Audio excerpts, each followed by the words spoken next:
Today we're going to talk about how Republican primary candidates seem hell-bent on ensuring that the guy who is currently beating them all continues to beat them all. And I interview former federal prosecutor and candidate for California's 41st congressional district, Will Rollins, about whether he believes Trump will go to prison for any of these prosecutions, his own prosecution of a January 6th insurrectionist, and how he plans on flipping the seat he's running for despite his close loss in 2022. I'm Brian Tyler Cohen, and you're watching No Lie.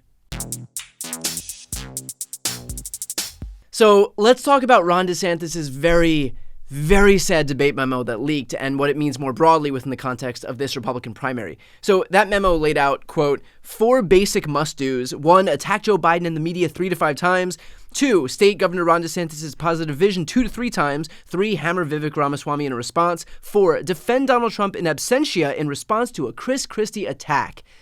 Man. Just when you think you really get politics, you see the inner machinations of these campaigns and all their high-functioning glory, and you realize that these people really are just operating on another level. I mean, attack Joe Biden and the media 3 to 5 times is just political consultant gold, and whoever they are, the rest of us sit here humbly at your feet. And look, in all seriousness, this debate memo is just a manifestation, a sad manifestation of what we've already seen and what we knew we could already expect from this upcoming debate and the Republican primary more broadly, and that is that these Republicans are competing against someone who they are not willing to beat. I mean, my God, for Ron DeSantis' debate memo, the debate memo, to say defend the only guy who's standing between him and the Republican nomination as of right now, really does say it all. Like, the weakness and the capitulation are literally built into this campaign, built into all these campaigns, with the obvious exception of Chris Christie, and he's got about as much of a shot at the Republican nomination as I do.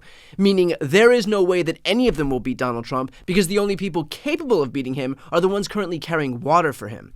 Which, by the way, makes it all the more bizarre that we're now seeing reporting suggesting that Trump won't even show up to the debate. And look, I get it. He's the front runner. The target's presumably going to be on his back, although, again, no one of note is actually willing to throw a single punch at him.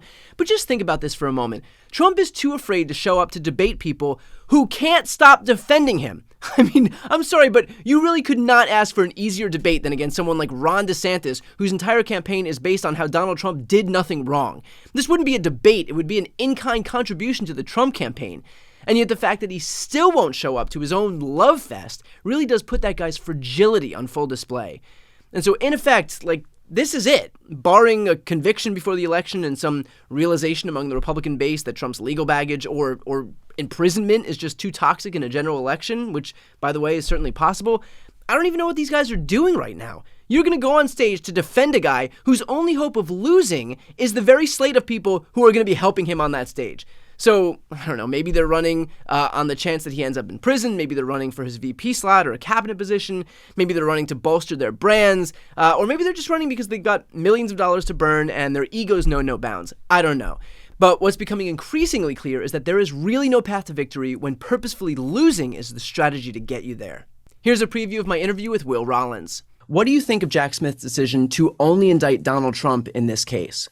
Well, I think it was a smart decision for speeding up the process, no doubt. And I think for me, thinking back about my own experience, what I remember in the wake of January 6th is like a lot of Americans sitting at home, watching TV, seeing the images of the U.S. Capitol breached, seeing the image of guns drawn on the floor of the House of Representatives, being in complete shock for a period of days afterwards. And then in my case at the time, starting to get calls from the FBI and our colleagues in Washington, D.C., who are still working those cases in one of the largest investigations in the history of the Justice Department, and realizing that some people, like Gina Bisignano, who you mentioned, flew back to Southern California after participating in the attack, and working with D.C. to help get those people rounded up before the inauguration was an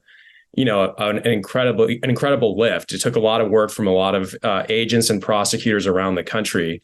And I think seeing the new indictment in DC, what stood out to me is just how remarkable it is what was going on behind the scenes, that at the time, those of us who were responding and helping respond to that attack we're not aware of. And by the way, I know that we're speaking about the fact that this is a narrow prosecution against Donald Trump, and it's built for speed basically against him. But do you also think that, there were 6 unnamed co-conspirators in that indictment?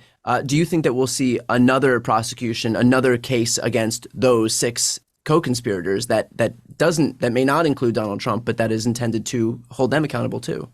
Yes, no doubt. And I think what Jack Smith probably was thinking is if you indict all those folks now, the amount of pretrial litigation and delay that would result from having those co-defendants in the same defense table with Donald Trump would drag this out for a long time. And I think, rightly, for the sake of justice and the future of the country and our republic, the American people deserve a right to know whether they're going to cast their vote for someone who is a convicted felon or not before 2024. Well, I'm sure you've been asked this question before, and obviously it's all just conjecture at this point. But do you believe that Donald Trump ultimately does get convicted to a prison sentence between any of the prosecutions that he's contending with right now? I mean, I think he's in a really, really difficult position. And if I were his defense attorneys, I would be advising him to think seriously about cooperating and pleading guilty, given the seriousness of the allegations and the likelihood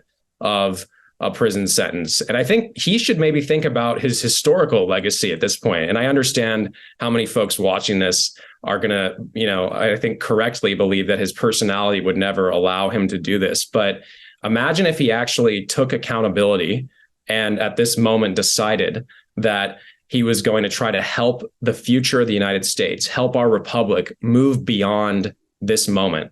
Think about how that would be written about in history. And I think that he should consider a factor like that. He is going to live for all time at this moment, I think, in infamy. But he has the ability still at this. People are never beyond redemption. And I think his defense attorneys have an obligation to give him that kind of advice as well. They may give him the advice. I think there's a higher likelihood of Donald Trump sprouting wings and flying than there is of him doing that. But we'll see. I think you're probably right about that. But I think, to your original question, I mean, he is facing the legitimate possibility of serious time in prison, and good defense attorneys, when they have a client who are facing airtight allegations in a lot of these cases, would advise the client, you need to seriously think about cooperating. It is going to be one of your only chances to avoid prison time. I think given the other considerations, obviously very, very unlikely in this case, but he is looking at high statutory maximums. Now, there are currently 19 defendants in the Fulton County trial. I think we can expect that some of those defendants may opt to cooperate with prosecutors instead of just throwing their freedom away for Donald Trump. Can you walk us through the process of what it would look like if and when a defendant decides to flip? Yeah, I mean, some of the same considerations I just discussed a second ago for Donald Trump, those are going to be amplified big time for the defendants who are not running for political office and who do not have this sort of long shot chance at a pardon from a Republican governor in Georgia. I think those defendants and co-defendants with Trump are going to be under a lot more pressure, actually, to cooperate because they understand the likelihood of getting prison time if they don't cooperate with the government. So I think what would happen in both cases, even though some of the others have not yet been indicted in the Smith indictment in DC, they've certainly been able to identify a lot of who those unindicted co-conspirators are. And the sooner the defense attorneys get those defendants or putative defendants to walk in and talk to the government, the more likely it is that they get reduced time in prison or no time in prison, depending on how helpful they are to the government. And so a lot of the defense attorneys representing these 19 or so co-defendants in both of these cases or future co-defendants are going to be talking to their clients and advising them to come in earlier, because the earlier you come in, generally the more lenient your sentence is going to be down the road. So I think a lot of those conversations are taking place right now. To check out the full interview with Will Rollins, click the thumbnail right here on the screen or check out the interviews playlist on my YouTube channel.